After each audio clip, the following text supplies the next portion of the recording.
सभी बच्चों को मेरा नमस्कार। मैं दिलीप कुमार अंदानी। आज हम समांतर श्रेणी टॉपिक पे चर्चा करेंगे।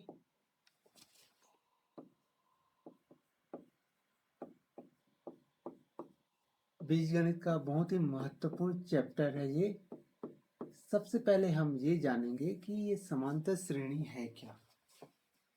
देखिए, कुछ आंकड़ों की श्रृंखलाएं मैं आपके बीच रख रहा हूँ।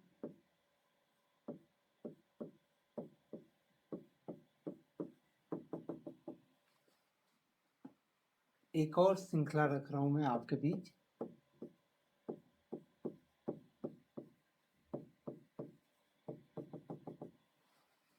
दोनों श्रृंखलाओं को देखने से कुछ इनमें फर्क नजर आ रहा होगा। यहाँ पे हम देख रहे हैं 3 के बाद 6, 9, 13, 21, 12, मतलब इनमें कोई एक निश्चित क्रम नहीं है। कोई भी संख्या कभी भी आ रही है। अब दूसरी श्रृंखला में देखते हैं। 3 के बाद 6 आ रहा है, 9, उसके बाद 12, 15, 18। तो इस श्रृंखला को देखने से हमें ये पता चल रहा है कि प्रत्येक दूसरा जो संख्या है वह पहली संख्या में 3 को जोड़ने पर प्राप्त हो रही है।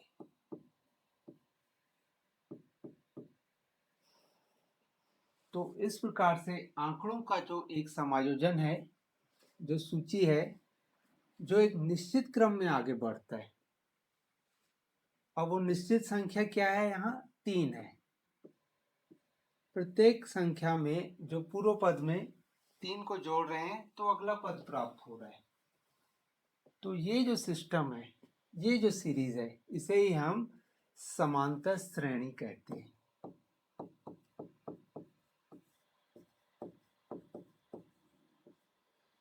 समांतर श्रेणी में ये जरूरी नहीं कि अगला जो पद है वह पूर्व पद में जोड़ने से प्राप्त हो, घटाने से भी हो सकता है। इसका भी एक उदाहरण देख लेते हैं।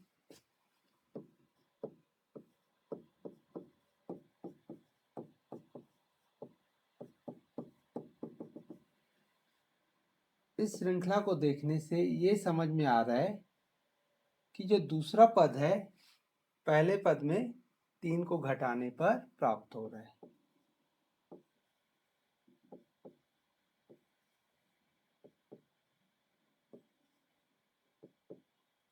तो संख्याओं की ऐसी सूची जो एक निश्चित संख्या को घटाने या जोड़ने पर प्राप्त हो, वह सीरीज जो है श्रेणी समांतर श्रेणी कहलाती है। चलिए इसके कुछ एग्जांपल्स देखते हैं हम।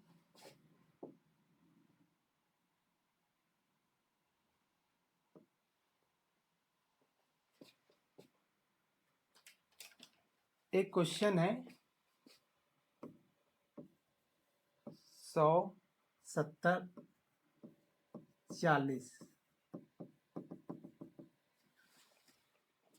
इस प्रश्न में हम 40वां पद ज्ञात करना चाहते हैं। तो 40वां पद ज्ञात करने से पूर्व इसका फार्मूला हम देखेंगे। जैसा कि हमने कहा कि समांतर श्रेणी में आगे आने वाला पद पूर्व पद से एक निश्चित संख्या को जोड़ने या घटाने पर प्राप्त होता है। तो यहाँ 40वां पद ज्ञात करने के लिए एक सूत्र है Tn, a plus n minus 1 into d। Tn equal to a plus n minus 1 into d। यहाँ पे हम ये बताना चाहेंगे, a जो है प्रथम पद है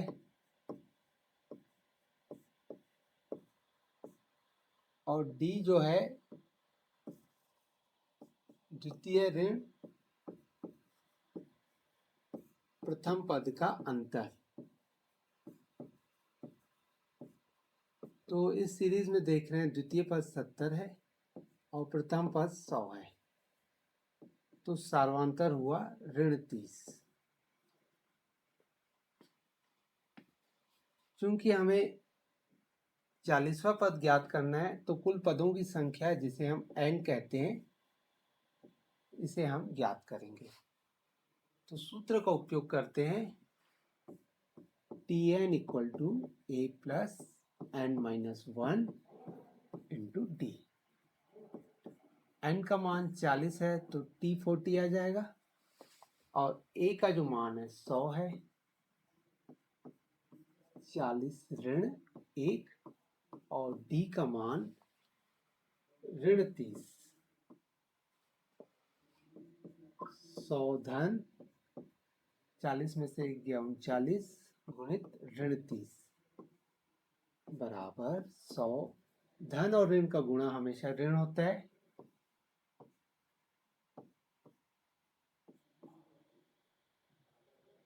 घटाएंगे,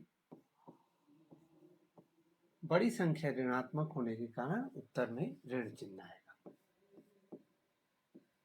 इस प्रकार से कोई भी सीरीज कितनी भी बड़ी हो, 1000वां पद, 10,000वां पद हम आसानी से ज्ञात कर सकते हैं इस सूत्र के माध्यम से।